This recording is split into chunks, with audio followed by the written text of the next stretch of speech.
Hello everyone, good evening. तो आप सभी का मेरे चैनल पे स्वागत है। तो मेरा नाम सत्यवीर सिंह है और मैं आज आप लोगों के बीच में आया हूँ कि आज जो फिजिक्स के बारे में है, क्लास 12th के बारे में, जो बहुत ही इम्पोर्टेंट होता है आप सभी के लिए, आपके लाइफ में एक बहुत इम्पोर्टेंट रोल प्ले करता है क्लास 12th, उसके बारे में थोड़ी सी बात करेंगे कि हम इसमें क्लास 12th का जो सबसे अच्छा टॉपिक है, मान के चलते हैं फिजिक्स। इस फिजिक्स का पंगा कैसे सॉल्व होगा हमारा आने वाले टाइम पे, उसके बारे में हम बात करेंगे। तो फिजिक्स में यूनिट 1 जो है, ये इसका नाम है इलेक्ट्रोस्टैटिक्स। इस इलेक्ट्रोस्टैटिक्स में जो आपका चार्ज होता है बेटा, ये रुका हुआ कंडीशन में होता है, ये स्टेबल होता है। और ये जो चैप्टर है, ये दो सब यूनिट्स में डिवाइडेड है, chapter 1 and chapter 2, electric charges and fields और electrostatic potential and capacitance. Total इसमें 16 नंबर दोनों चैप्टर में कवर करते हैं, तो आप सोच सकते हैं काफी इंपॉर्टेंट ये यूनिट होता है।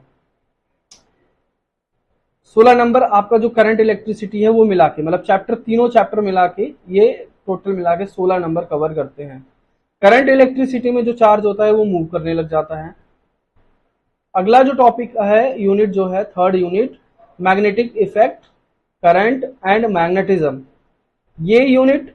और यूनिट नंबर 4 जिसमें इलेक्ट्रोमैग्नेटिक इंडक्शन, अल्टरनेटिंग करंट, ये दोनों मिला के दोनों 17 नंबर कवर करते हैं। मतलब अगर मैं फिजिक्स, ये दोनों 5 यूनिट मिला के फिजिक्स पार्ट 1, जो आपका पार्ट 1 है, ये दोनों मिला के कवर करते हैं। और दोनों पार्ट 1 मिला के टोटल 33 मार्क्स का कवरेज ये आपके बोर्ड के पेपर में करते हैं।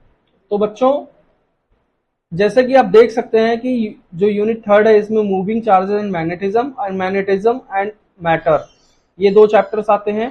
और इसमें इलेक्ट्रो ईएमआई और अल्टरनेटिंग करंट एसी, ये दो चैप्टर्स आते हैं। अच्छा, अगला जो टॉपिक है हमारा, जो ये पूरा मिलके बनाता है, यूनिट 5, 6, 7, 8 एंड 9, ये टोटल यूनिट मिलके बनाते हैं आपका part 2 of the physics. And part 2 में सबसे पहला जो होता है ऑप्टिक्स, और ऑप्टिक्स भी दो टाइप का होता है। सबसे पहले होता है आपका ऑप्टिक्स में एक रे ऑप्टिक्स एंड दूसरा होता है wave optics. Ray optics and wave optics आपको पढ़ना है। इसमें लाइट के बारे, light as a particle nature और इसमें light as a wave nature, दोनों चीजें आपको पढ़नी है। फिर आपका आता है मॉडर्न फिजिक्स। अच्छा, जो ये ईएम वेव्स है ना, ये भी इसी का पार्ट है, पार्ट 5 का, ईएम वेव्स। और ये टोटल मिला के 18 नंबर का कवरेज करते हैं आपका। तो ऑप्टिक्स आपके लिए वरदान है बेटा। आप ऑप्टिक्स अगर अच्छे से करके जाते हैं तो आप 18 नंबर का पेपर यहीं से करके लेके जाते हैं, ठीक है। अगला है dual nature of radiation and matter. Dual nature जो है आपका, ये और एटम्स एंड न्यूक्लिया, ये टोटल जो कह सकते हैं एक हिसाब से इसको मॉडर्न फिजिक्स का नाम दिया गया है, यहां से यहां तक टोटल। और एक लास्ट इलेक्ट्रॉनिक डिवाइसेस, जिसमें सेमीकंडक्टर वगैरह आपको पढ़ना पड़ता है। टोटल ये 12 और 7, टोटल ये 19 नंबर। तो कह सकते हैं कि 18 नंबर यहां से और 19 नंबर यहां से, टोटल 37 मार्क्स जो होता है आपका part second of physics complete करता है।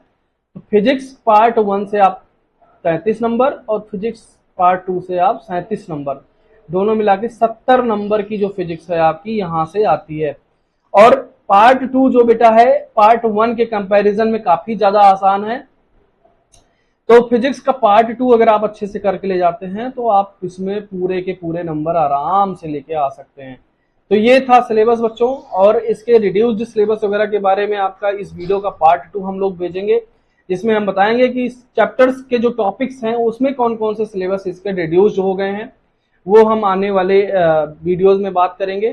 तब तक के लिए आप लोग हंसते रहिए, मुस्कुराते रहिए, खेलते रहिए, और आप इस चैनल को फॉलो कर लीजिए।